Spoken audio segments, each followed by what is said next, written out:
मास्तर, अरे अरे हे काय तुझ्यासारख्या मोठ्या माणसानं. मास्तर, माणूस कितीही मोठा असला तरी तो लहानच असतो, आई समोर आणि गुरु समोर. छान.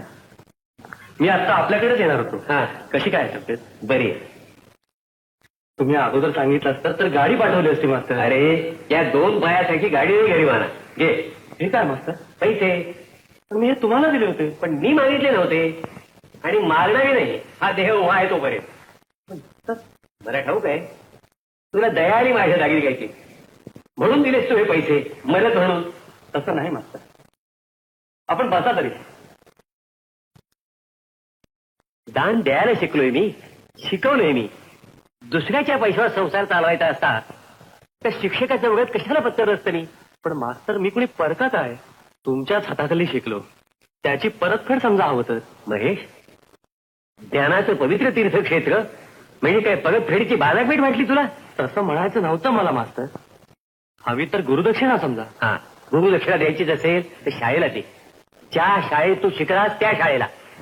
जुनी इमारत तर पुरत नाही म्हणून नवी इमारत बांधण्यासाठी निधी गोळा करतो आम्ही. किती देऊ मास्तर? 1 लाख. 1 लाख? किती सहज शब्द उच्चारलास रे. काय रे, लाख म्हणजे किती शून्य असतात का एकावर? तर सांगू, त्या लाखातला 1 हा आकडा तेवढाच खरा आहे कारण तो तुझ्या वडिलांच्या कामाईचा आहे. बाकीची सारी शून्य खोटी आहेत, कवडी मोलाची. पण मास्तर, हे पैसे माझे आहेत. नाही, ही सुद्धा तुझ्या वडिलांची कमाई आहे. ही लक्ष्मी कमवायला तुझ्या वडिलांना काय कष्ट पडले त्याची कल्पना नाही तुला. कारण कष्टाशिवाय मिळाली ही लक्ष्मी तुला. खरं सांग, यातली 1 पैसे की तुझ्या कमाईची आहे का? तुझ्या वडिलांनी कमवलेल्या लक्ष्मीत भर झाल्याची सोडून उलट तू दोन्ही हाताने उधळतोयस. मास्तर, सारा गाव बोलतोय.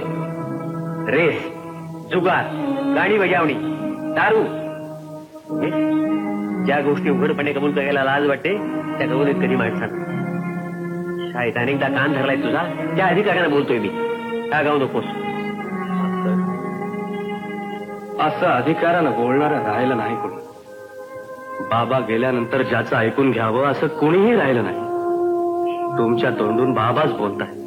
आयत्या मिळालेल्या लक्ष्मीची कदर नसते माणसाला, तुलाही नाही. एक लक्षात ठेव, हे ऐश्वर्य तुझं नाही, तुझ्या वडिलांचा तू एक विश्वस्त आहेस. तुला जर गुरुदक्षिणा द्यायची असेल तर तुझ्या कमाईच्या पैशाची दे. मास्तर, तुझ्या वडिलांच्या कमाईच्या 1 लाख रुपयापेक्षा तुझ्या कष्टाचे 1,000 रुपये जास्त मोलाचे वाटतील मला. पण तू समजतोस तितकं ते सोपं नाही. त्यात कठीण ते काय आहे? ते जगाच्या उघड्या मैदानात उतरल्याशिवाय कसं कळणार तुला?